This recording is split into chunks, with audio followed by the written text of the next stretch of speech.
One of the central issues that arose during the financial crisis of the last 5 years was regulation of the financial systems, both in this country and around the world. It's been an abiding topic of congressional attention, administration attention, global attention through the G20, IMF, and elsewhere. We see it now every day in the headlines in Europe. In this country, of course, the debate over financial regulatory reform led most prominently to the Dodd-Frank legislation, which, however, as we also know, didn't answer a lot of the questions, but left a lot of them to be worked out, to be implemented through the subsequent process of rulemaking and regulation itself. Today's meeting is aimed at assessing where that project stands, how far it has come in terms of responding to the problems that were revealed by the crisis and subsequently, both here and in other countries, and to take a check as to whether current procedures, the current process, is moving in the direction that would produce lasting, sustained, and effective regulatory reform. I'm delighted to introduce, to make our lead presentation today, Dennis Kelleher, who is the president and CEO of Better Markets, Inc. Better Markets is a nonprofit which was created largely to address this set of issues. The public interest, which we hope to promote here at this institute, the public interest in financial market reform, the financial markets, particularly of the United States, whether they do serve the public interest and are being pursued in ways that will maximize their benefits to the U.S. economy, the world economy as a whole, and therefore the citizenry of this country. We thought this was a good time to do it because a number of aspects of Dodd-Frank implementation are at an advanced stage. Big debates have emerged over whether they're going in the right direction or going far enough, and Dennis and his colleagues at Better Markets have produced a new report, which is available to you today, that tries to address that set of issues both in overall terms and in terms of some very specific developments that are now going on that raise some questions about where the process is headed. Dennis has taken this role at Better Markets after a very long and distinguished career both in the Congress and in the private bar. He held a number of senior staff positions in the Senate. His latest was as chief counsel and senior leadership advisor to the chairman of the Senate Democratic Policy Committee, that's Senator Dorgan, whom we're all sad to be losing, but Dennis was his right-hand man for a number of years at the Democratic Policy Committee. Prior to that, Dennis was deputy staff director and general counsel to another committee and worked particularly for Senator Mikulski. He was previously legislative director for Senator Ted Kennedy and heavily involved in Senator Kennedy's array of committees and responsibilities in the Senate. Prior to joining the congressional staff procedure and the public sector, Dennis worked with the international law firm of Skadden Arps, Slate, Meagher, and Flom. Skadden Arps, I think of it as. He had a national and European practice which specialized in the securities and financial markets, as well as with corporate conduct and misconduct. So all that provided him with a very relevant background for the issues he addresses today. So Dennis is going to lead it off, present the report by Better Markets. Our discussion will be led off by Simon Johnson, senior fellow here at the Institute, professor at the Sloan School of Management at MIT, former chief economist at the IMF, and author of a book on this topic, 13 Bankers, which came out several years ago, assessing the crisis and the problems posed by the continuation of previous practices in the U.S. financial sector. Simon has led a series of major initiatives here at the Institute on financial reform. We've been working with a number of folks, both in government, in the regulatory agencies, in the academic world, and elsewhere, to try to contribute to the ongoing debate about how best to reform the U.S. financial system and provide the kind of underpinning for our economy that is necessary. So, Dennis, thank you for the new report. We look forward to your presentation, Then Simon, Dennis, and I will take the podium and begin the discussion and open it up with the audience. Dennis.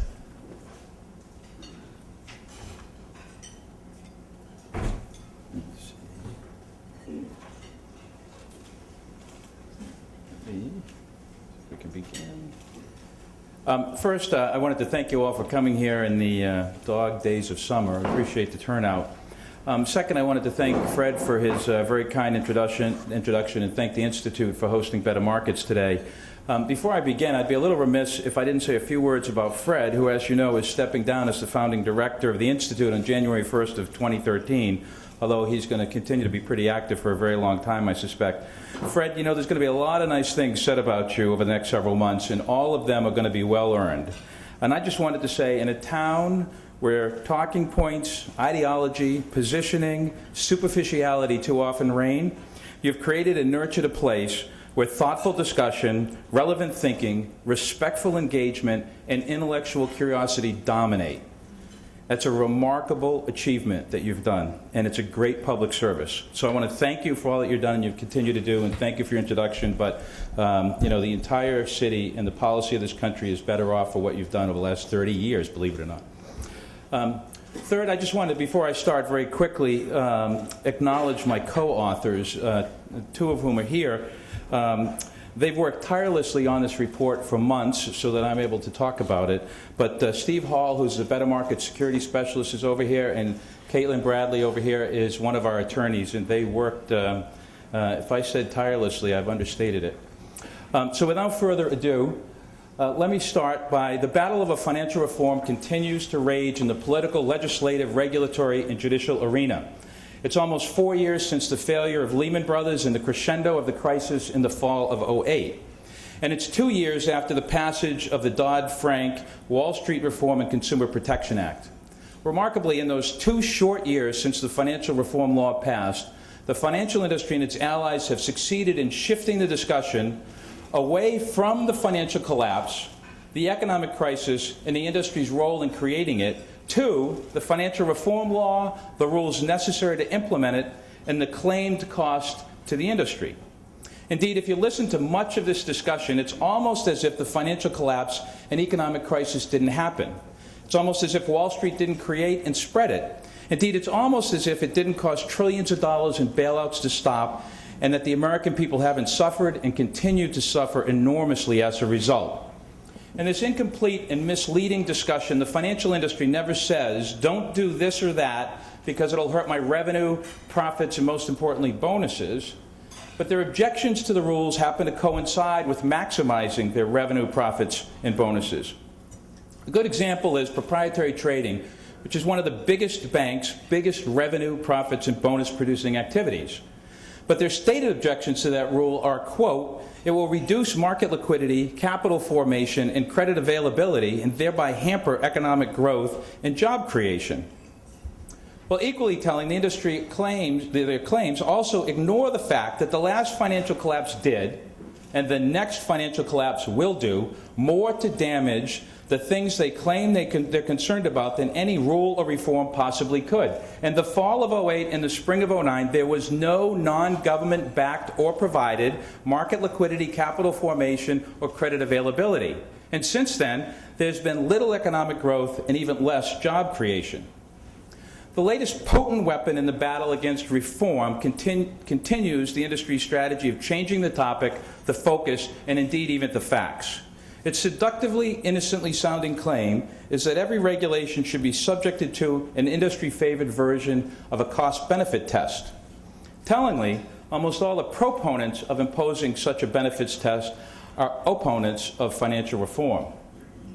The industry's demand that the financial regulatory agencies do cost-benefit analysis has no basis in the statutes, legislative history, or policy. Actually, it's just the opposite. And we've detailed that exhaustively in the report, but I'll spare you that here. The reason for that, however, is quite simple. Financial regulatory agencies exist to use regulation to protect investors, the market, the financial system, and the economy, not the industry's business lines, profits, revenues, or keep their costs low. And most importantly, the benefits of financial regulation are often unquantifiable, but critically important. How do you quantify the benefit of transparent and competitive markets? How do you quantify the benefit of deterring financial crime or having relatively fraud-free financial markets? Or how do you quantify a safer banking system less prone to failure and crisis, or avoiding financial and economic crises, or eliminating the need for taxpayer bailouts? Why is attacking financial reform with a cost-benefit test so important and potentially lethal? Because while it is a rule-by-rule attack, in substance it attacks all of financial reform at once. Decisions based on cost-benefit analysis apply to all rulemaking. Thus, a few court decisions have the potential to achieve the de facto judicial nullification of the financial reform law. Tellingly, the industry's version of a cost-benefit test has many flaws. For example, it ignores the reasons for and the purposes of the reform law. The fact that the law itself, not the rules, imposes very substantial costs on the industry. It ignores the cost of the last financial crisis, the financial collapse and economic crisis. It ignores the benefits of avoiding another collapse. And it ignores the ultimate benefit of avoiding a second Great Depression, which was just barely avoided last time.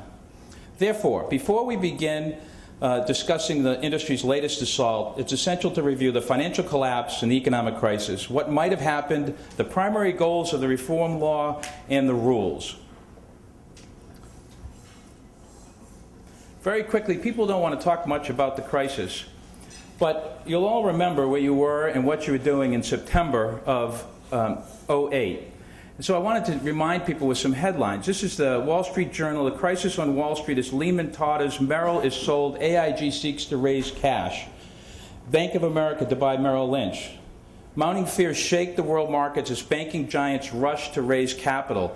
At the bottom, bad bets and cash crunch pushed ailing AIG to the brink. Well, actually, it didn't push it to the brink. It ultimately caused, as we all now know, $185 billion in a bailout, much of which went to foreign banks and institutions, signaling an early indication of the globalization of the financial collapse. And you'll also notice the worst crisis since the 30s with no end in sight. Then you go into a new phase in the financial crisis as investors run to safety. And it's a little blurry, but the first column says, on Monday, a bankruptcy. The middle, on Tuesday, a bailout. On Wednesday, credit tightens. Credit market suffers, borrowing costs soar to records. Markets in disarray, lending locks up. Of course, the United States drafted sweeping plan to fight the crisis as the turmoil worsened in the credit markets. Citing grave financial threats, the officials all got together for a massive rescue, as you can recall. Then, of course, the House rejects the first proposal, the first TARP proposal. Of course, then it happens to pass after the big drop in the Dow got their attention. The U.S. forced 9 banks to accept partial nationalization. Ultimately, dozens of different bailout and rescue programs were created by the U.S. government. The much ballyhooed $700 billion TARP program was just one of them. Trillions of dollars were spent, lent, pledged, guaranteed, or otherwise used to stop the crisis. And it included money being used to stop it globally. For example, the Fed bailed out the foreign exchange markets with more than $2.9 trillion in the month of October 2009 alone. And it bailed out with more than $5.4 trillion of foreign exchange swaps in the 3 months following the Lehman bankruptcy.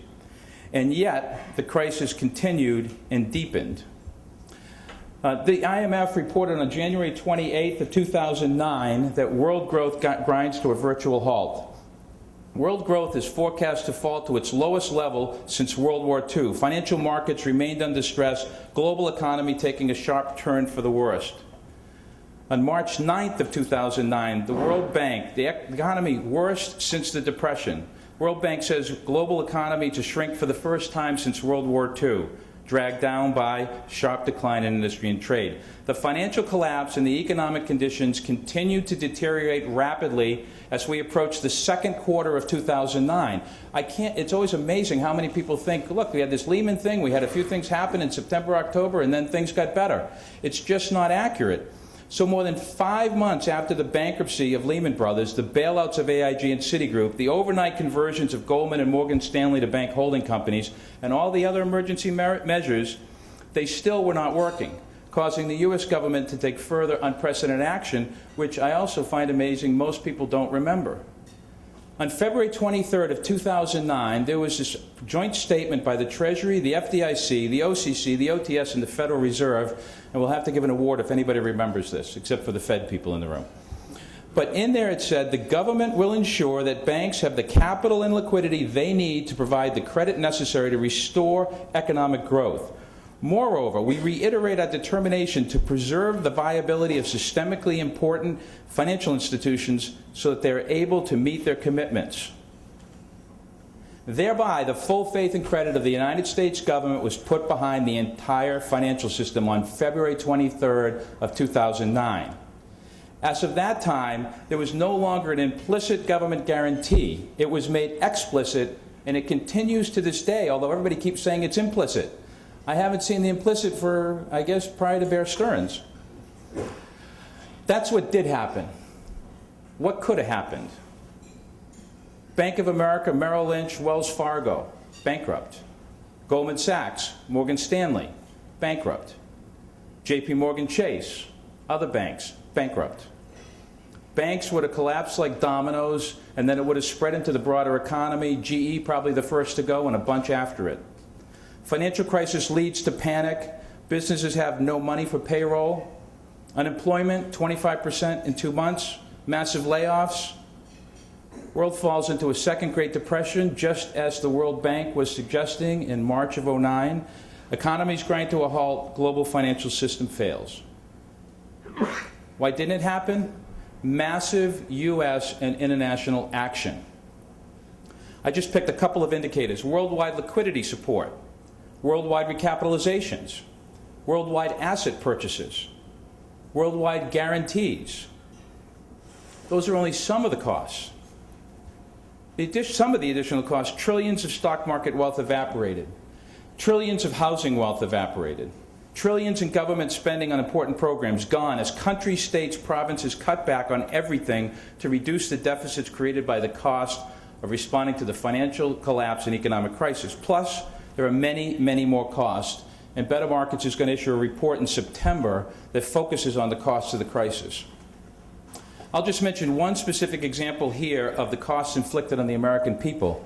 In just 3 years, 2007 to 2010, the median net worth of America's families decreased almost 40%.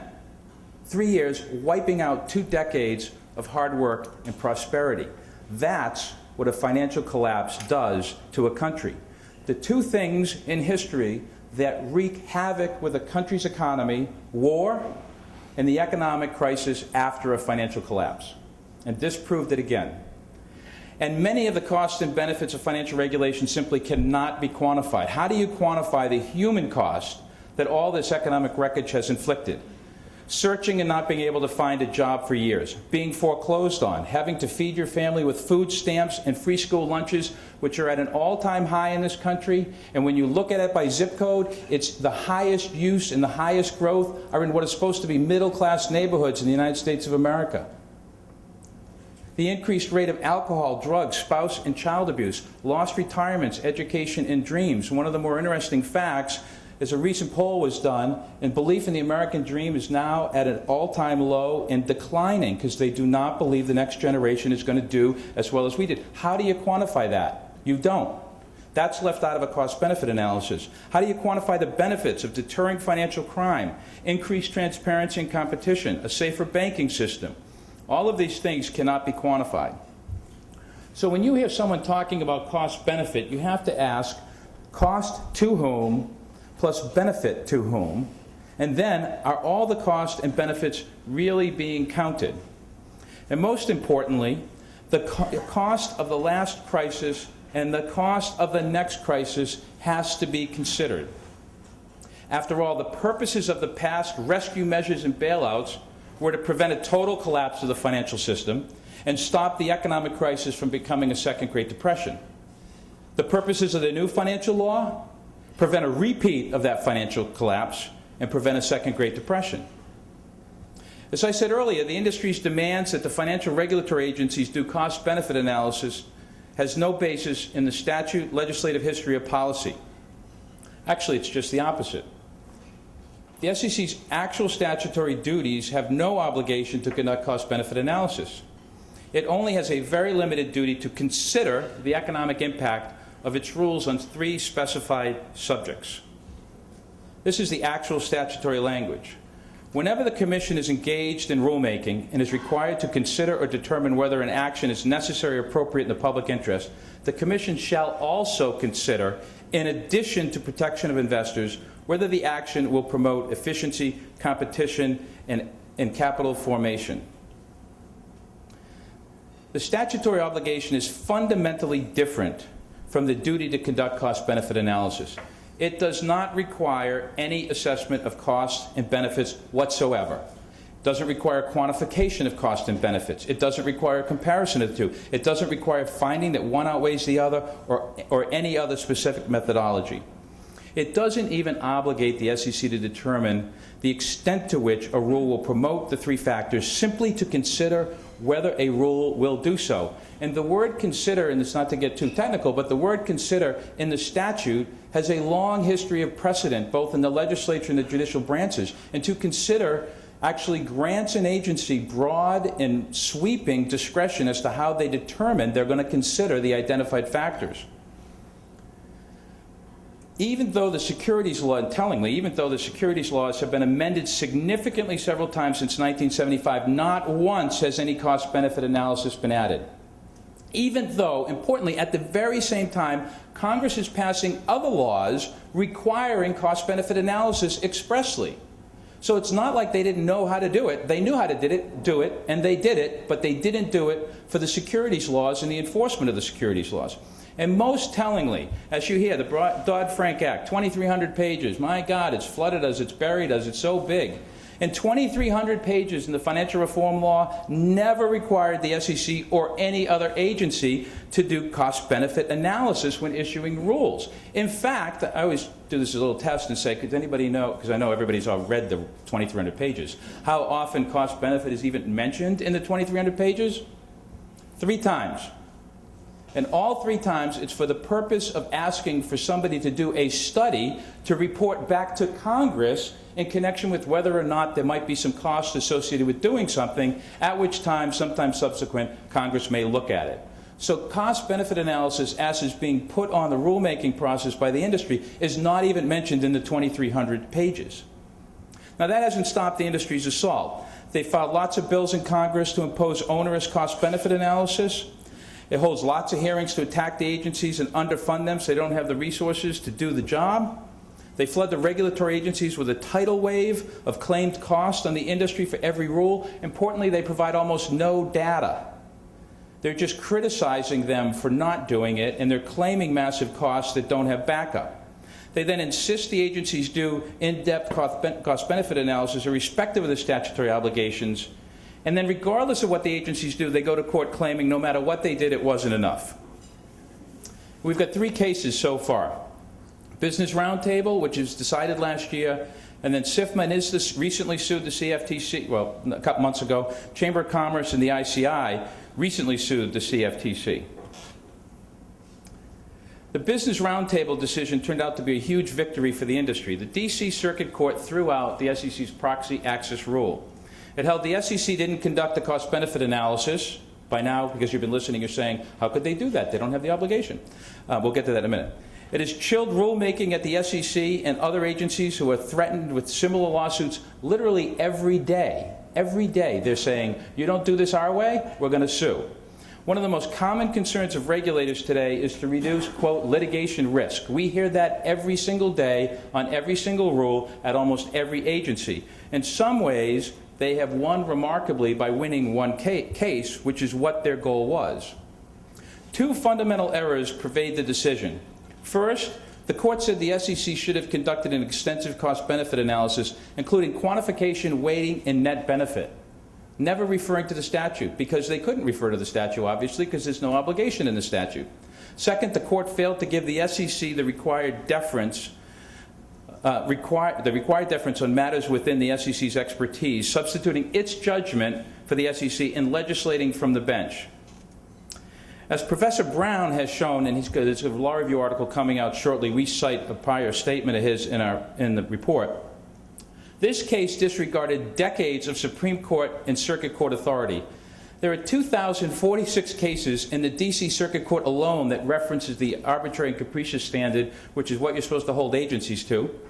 297 Supreme Court opinions do the same thing, but despite the more than 2,300 cases, the Business Roundtable decision cited only 4 cases. One was to a U.S. Supreme Court case for a broad proposition that was indisputable and downright boring. The other 3 cited were to the panel's own prior decisions. So out of the 2,300 cases, there are only 3 cases which were theirs that they thought merited attention. The case was wrongly decided, and its holding has to be challenged and overturned. Now, the industry won't give up. They've already made it clear, for example, that they're going to sue over the cross-border rules that the CFTC just issued on interpretive guidance, and they've also put out litigation threats on a whole slew of other rules. A few points in closing. First, it's important to remember that to this day, no one knows exactly how a complete disaster was averted in 2009. No one knows which policy, program, intervention, action, or expenditure, or what combination or order of those measures arrested the downward spiral. We only know now with hindsight that the crisis, or as some of my friends say, at least that phase of it, stopped. And it needs to be remembered how close the United States and the world really came to a second Great Depression, because if you live in this town and you read about the big fights over the rules and the cost of the industry, you could forget why we have rules and we have a financial reform law, and there's a massive amnesia, as Secretary Geithner said in a Wall Street Journal opinion piece a couple of months ago, a massive amnesia as to what happened here and what gave rise to the law in the first place. Implementing the financial reform law and the rules are essential if we are to have any hope of avoiding that from happening in the future, and frankly, maybe even in the very near future. Second, the industry's claims that a cost-benefit test is required, frankly, is irrational. Stripped of the rhetoric, the industry's claims that the financial reform rules cannot be put in place to protect the financial system, the economy, taxpayers, and the Treasury from the industry if the rules cost the industry too much money. That's the claim. This is the very same industry that largely caused the financial collapse and economic crisis that necessitated the law. It's also the only industry, think about it, the only industry that threatens our financial system, economy, taxpayers, and Treasury. The arguments that the industry shouldn't be required to bear these costs are really arguments that they shouldn't be regulated and that the public should continue to be at risk. That's why the legislative and executive branches, and not for nothing, but we're talking 2 out of 3 branches of government, did not require the independent federal financial regulatory agencies to subject their rulemaking to cost-benefit analysis. It would have defeated the very purpose of the law, as we are now seeing. In short, Congress simply would not pass a law only to empower the implementing agencies or the reviewing courts to, in effect, repeal it. Third, the financial reform law and the rules implementing it don't really create any new cost. Every time I say this, people always attack me. But I like to say a few things that get people's attention, if you didn't notice. But it's true. It didn't create any new costs. They fundamentally shift the costs back to the industry where they were before the industry was deregulated. So the issue isn't about more or less cost. The real issue is who's going to pay. It's either the industry pays them along the way in the form of compliance costs and prohibited risky activities for the economist, reducing or eliminating externalities, or society pays them cleaning up after the next financial collapse and economic crisis caused by the lack of regulation and high-risk activities. Finally, the industry has claimed that financial regulation has imposed crushing and unreasonable burdens on it for more than 100 years. But history proves those claims to be baseless and exaggerated time and time again. Industry has always adapted and thrived, including when it had to operate under the heaviest regulation in history. After the crash of 1929 and the Great Depression, Wall Street and the U.S. capital markets was subjected to an unprecedented degree of government regulation for about 70 years. And yet, during those 70 years, what happened? Our country prospered. We built the largest, most broad-based middle class in the history of the world. Wall Street, our financial industry, our non-financial businesses, and our economy all thrived under the heaviest regulation ever. Thus, the real intent of trying to impose a cost-benefit test on financial reform rules is to kill financial reform. And there's a great piece written by John Kemp in Reuters called The Trojan Horse of Cost-Benefit Analysis, so I'll conclude on this. The string of court challenges are not really about cost-benefit analysis in a narrow sense. The standard they seek to enforce would be impossible to meet. The unstated aim is to beat back federal regulation. Thank you very much.